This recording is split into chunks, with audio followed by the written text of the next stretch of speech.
Good morning. One of the oldest and most popular Southern musical traditions is shape note singing.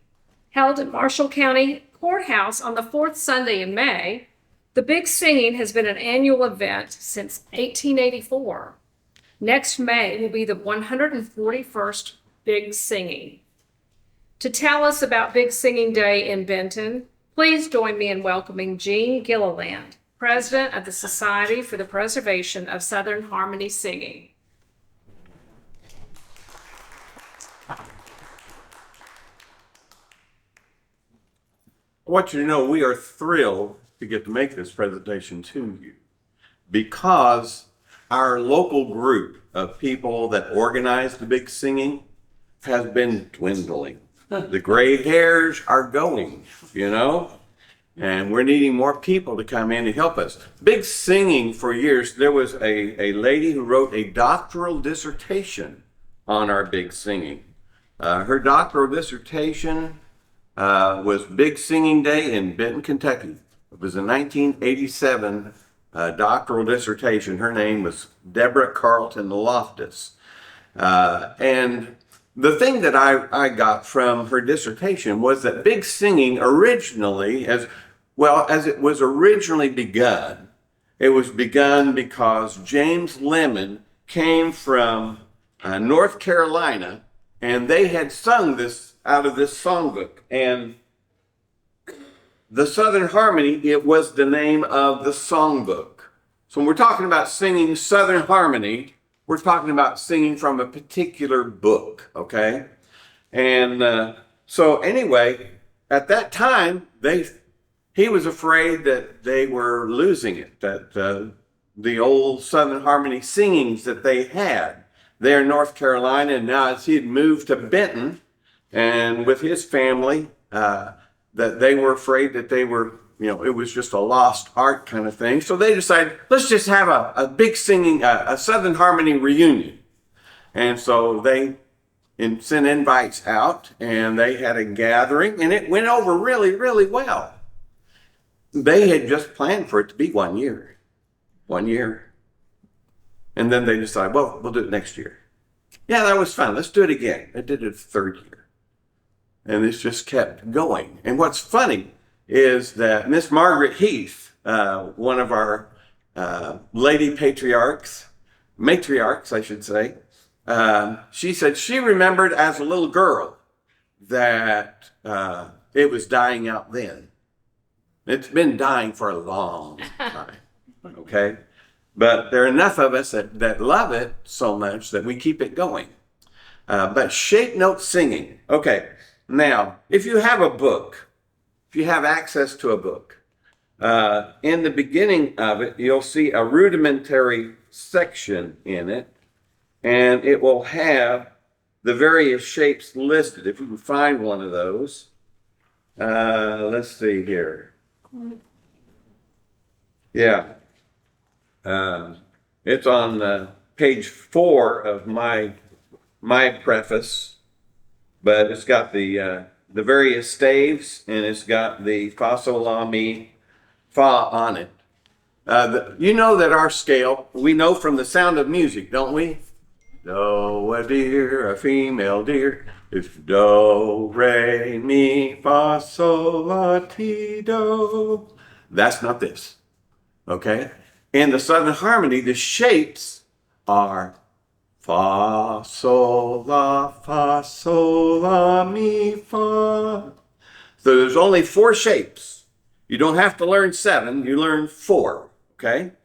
And this shape note sing, oh, by the way, I should mention, there are a couple of books, if you can get access to them, some old Jackson Purchase Historical Society books have some things written on the shape note and the Big Singing. This one is from June 1975.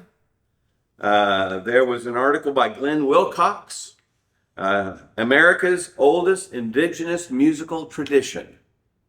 And he writes about it here. And then on this issue of June 1988, Glenn Wilcox wrote another one on the Southern Harmony, A New Life. So there's several things that have been written. Glenn Wilcox was a good person to talk about it. But I just wanted you to understand many people are, and the whole point of shape note singing is we sing the shapes first. Okay, so we'll sing. You want to just go ahead and let's do that first. Let's go ahead and do the song. We'll do. We're going to sing 103. If you want to turn to your books to 103, just like a Baptist service. Some of you said you're a Baptist. I want you to feel part.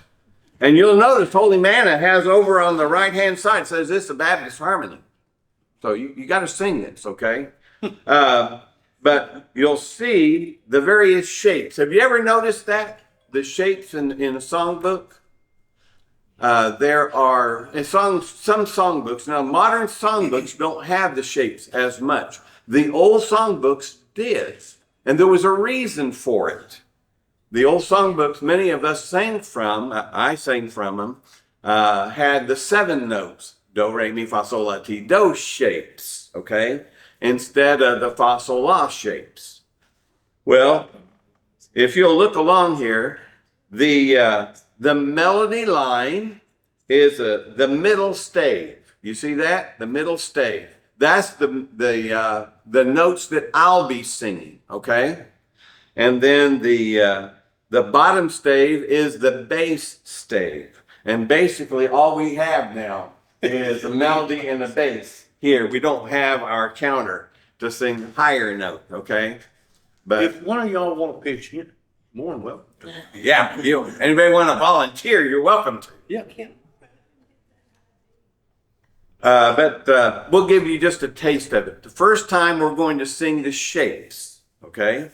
And then after we sing the shapes, then we're going to go back and we're going to sing the line or the words, okay? That's the way that we sing it. It was a method, I have to tell you this, that shape notes were developed to improve the singing in the old churches, which were all a cappella originally, okay, in early American history. And one of the stories I love to tell is a story about some graffiti that was carved on the back of a church pew in Salem, Massachusetts. All right, home of the witch trials. Somebody had carved for all eternity, could poor King David to Salem church repair or return? And hear his psalms thus warbled out. Good grief, how he would swear. The music was so bad. So they developed music schools, they developed music books and music directors to go around and teach these music schools using these kinds of books, all right? And to improve the music in the church.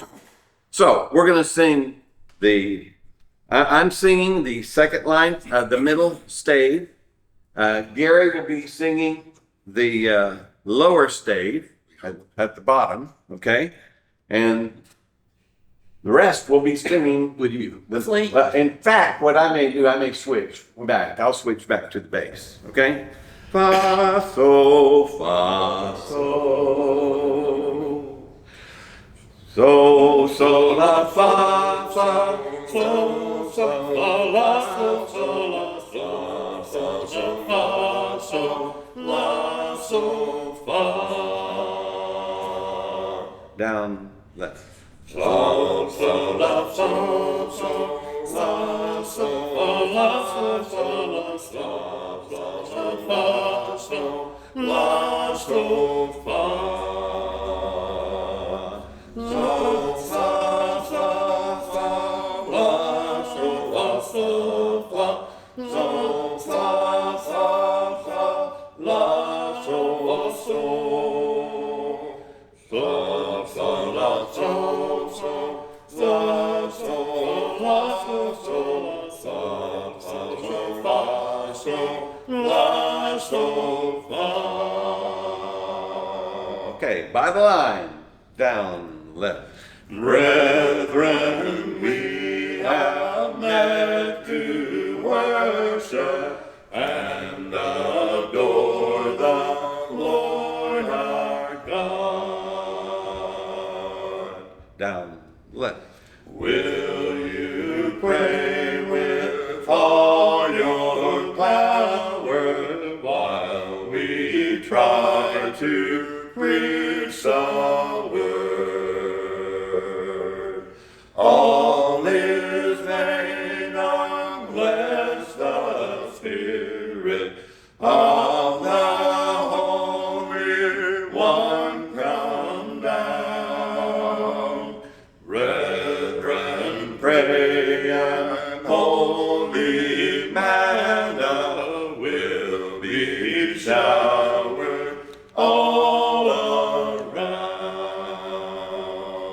Okay, go ahead and have a seat. We'll do it again later. That gives you a taste of what it was like. Now, keep looking at the song. Keep looking at the song. Imagine, if you will, you're singing a song and you're going to the 5th verse.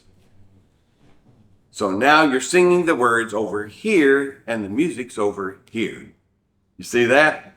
Becomes really challenging sometimes if you're not acquainted with the song. Now we sing this song almost every time we get together. Almost every time we get together. This is the opening song anytime our group meets, all right? And that's been done since its beginning, to my knowledge. And so from there, we can go any number of directions. But I will explain to you, I had a group in Benton for a while. I was minister at the Benton Church of Christ for a while. And got the music minister at the Methodist Church and the music minister at 2 Baptist churches, and the music minister from the Methodist Church, and we formed a quartet. And we would sing the song, try to learn to sing the song, and then we'd switch parts and we'd sing it again, and we'd switch parts and we'd sing again. Had a lot of fun with it, okay? It never got into the churches like I had hoped it will. I'm still working on that. But you can see, not to sing the notes necessarily, but to sing the words. The words, many of them are quite beautiful. But one of the music ministers was trying to instruct the other music minister, what's with all these shapes? Because you've got a lot of people who are professionally trained musicians that this is a foreign language to them, okay? They understand key signatures, they understand intervals, they understand all of these, but the shapes. This was a sing by the number system in early American history. And so one of the music ministers was trying to explain it to the other music minister. He says, okay, well, he says, fa is, no, excuse me. He says, so is round like a seed that you sow. See, you're trying to get the connection. Okay? He says, so I'm trying to remember his order. He said that fa is shaped like an arrow pointing far away. Me, yes, me. Me is shaped like a diamond. I want to give me. All right? And as a good Baptist, he says, law is square and rigid. There is no grace in law. And so trying to give them a way of kind of remembering them. Now, I've had some people in our group that when they first start, they will write the fossil law me's above the stave just to help them learn. But I have tried to encourage them, look, if you don't know the notes, don't worry about the notes. I says, when we're singing, sing your parts, sit with the group. We sit in parts. We sit in a square in the upstairs of the Benton courthouse, the old Benton courthouse. We sit in a square and sit with the people that you're going to sing with, who sing about your pitch, okay? And during the notes, if you don't know the notes, just sing la, la, la. Because half the time we miss them, don't Gary? Yes, we do. We miss them sometimes, okay? It's okay. There is grace to cover that. But you're learning the pitch. You're focusing on the notes and where the notes are going. That was the whole value of it. And then the second time you go through, you're ready to sing the words because you've learned the notes. Okay? All right. So then, I will tell you, big singing early on was like a Marshall County reunion. People would come in on trains from all over to go to meet at Benton during the day of the big singing. And there were other events going on. There were ball games going on at the ball field. I read at one point there were helicopter rides that were arranged. But I mean, we would have tens of thousands of people that would come to Benton for this Marshall County reunion. That's what it developed into, which I would like to see come back. So anyway, that was some of these early singings. In the first years, the singings were held 1 year out in the county and the next back in Benton. But after the railroad was built in 1890, so many folks came by train that they were held in Benton. The railroad company found it necessary in those days to run special trains on Big Singing Day to bring people in. Young people would sell strawberries. It was strawberry season at that time. They would sell strawberries. And the funny thing that I recall in some of the stories that I heard people tell is that they would sell the strawberries so that they would have an outfit for Big Singing Day. Not Easter. It was Big Singing Day, you know? And so they would sell those and have a new outfit. Lola Collier, if you all know Collier Funeral Home, Lola Collier, sweet, sweet lady, bless her heart, gone now, but remembered always. She said one year her daddy came to Big Singing in a brand new Surrey, you know, and so that was special. It was a special day. And so I was just part of Americana, but people would come in on the train. People would be walking and be picked up by wagon coming on into the to the city. People came to Benton by whatever mode of transportation was available. Those who lived in town walked to the courthouse. Those who lived in outlying areas hitched up the wagon or the buggy. They traveled to and from Benton was greatly assisted by the railroad company. Talked about that. In 1 year, the earliest record of special rail service on Big Singing Day was in 1892, when the cost was advertised as one-half the normal fare. In 1905, it was reported that the morning train from Paducah carried 7 coaches, heavily loaded, and about the same number from Paris, Tennessee. In addition, the afternoon train from Paducah pulled 14 closely packed coaches. Also in that year, it was reported that the railroad sold 3,100 tickets to parties going to the Big Singing. By 1910, a second morning train was added to handle the crowds. The special train service continued through the 1920s until the development of automobiles and better roads made travel by rail unnecessary. Anyway, it was quite an event. And I will tell you, the attraction to me is that I love being able to. Now, I was preacher for the Benton Church of Christ for many years. And in the Churches of Christ, we don't sing with an instrument, okay? And that becomes a barrier as far as music services at other churches, okay? But in the Big Singing, there is no instrument. It's all a cappella music. So I'm sitting with my Baptist friends over here, my Methodist friend over here. We're singing praise to God. The instrument's not an issue. And so to me, it's a way of reaching back into our heritage and being able to sing praises with all the people we're going to be. I want to be able to sing with my grandparents, the songs that they sang, you know. And so it's learning these songs that I think is so important. Let me share one more story and then we'll sing a couple more songs. And if you have questions, we have a scrapbook over here you're welcome to look at. And that's special. A lot of memories in that book and pictures and all. In the 1939 edition of the Southern Harmony, we have this description of the events of the day. Before 10 o'clock on the fourth Sunday in May, the entire population of the surrounding countryside arrives by train in autos, buggies, and jolt wagons and on foot to swell the crowd gathering in the courthouse and overflowing into the yard and square. At that time, there was no air conditioning. You just open the windows, right? And the music would waft out over the community.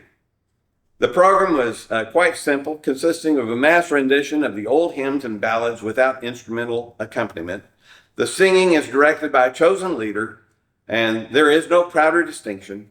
The singers are about 40 old men and women who occupy the space, I qualify now, who occupy the space behind the chancel rail, and as many others can find space in the courtroom.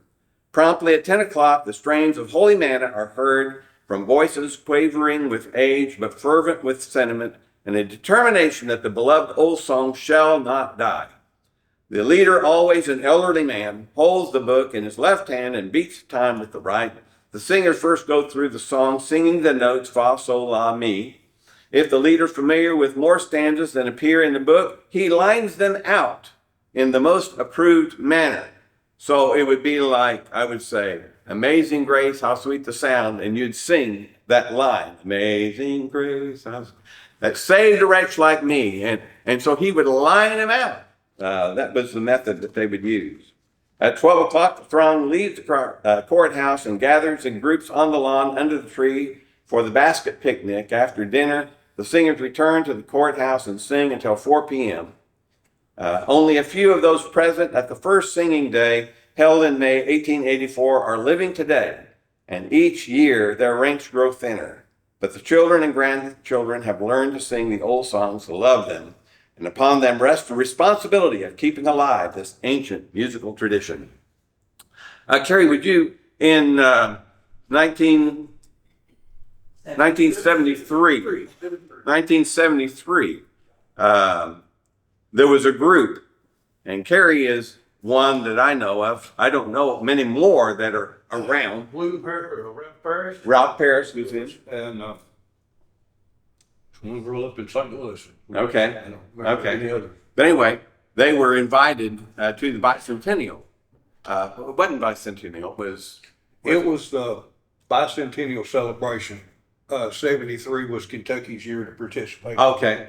Okay. And there were several booths set up on the lawn there by the reflecting pool, and every day we'd go up and we'd sing a few selections. And had several. We had probably what 40, I guess 40 or 50 people that went with us and sang every day, and it was enjoyable. We presented the White House with a book. We got to tour the White House. Just something I'll always remember. Yeah. How old were you at the time? I was a senior in high school. I just graduated, Okay. so I was 17. All right. All right. Well, cool.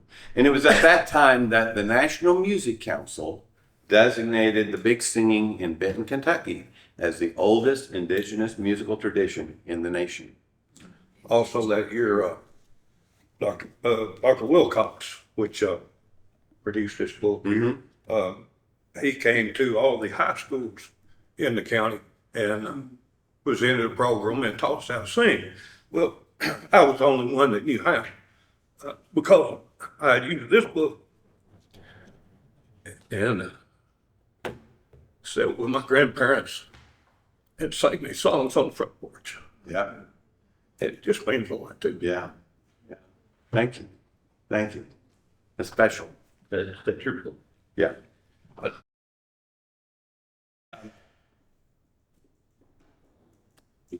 We have tried for years to get the schools to help teach it, but the problem is the fourth Sunday in May, schools aren't in session.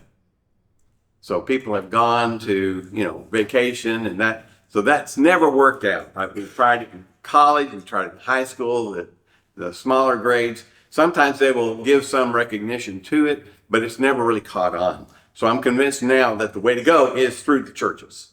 And so I'm trying to do some things to try to, perhaps maybe next year, have our practices at one church and then move it around to another church another year, but to try to do something like that to get them all, because it's all religious music and all singing praises to God or teaching in some way. Do you have any questions of me before I I bring our group up and we'll sing a couple more songs. Okay, well, come on up, group. One of the things I learned during my time with the group is we had a gentleman come down from New York City, and he made the statement that from his studies that the Southern Harmony has the oldest written music to Amazing Grace. So let's see here. I'll find it. Page eight. Page 8. Page 8. Okay, thank you. New Britain. It's called New Britain. I think that's actually the name of the music. But you'll hear it's a little bit different than what we generally sing in the churches. But things change with time. So let's sing Amazing Grace or New Britain. Far, so far, so down. So far, far, far, far, so far, so far,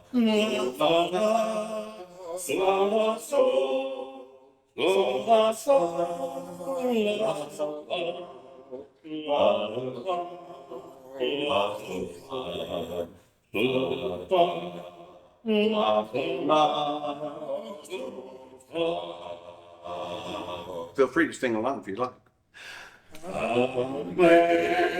Amazing grace, how sweet the sound that saved a wretch like me. I once was lost, but now am found. Was blind, but now I see. Okay, I think I want to do just one more on Jordan Stormy Banks. 51.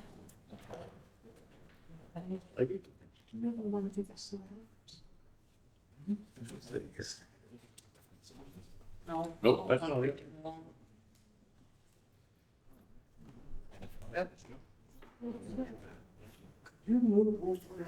Sure. Big as I am, you couldn't get me. That's fine. Wait, Promised Land. I Okay. think that's what it is. 51. 50. Oh.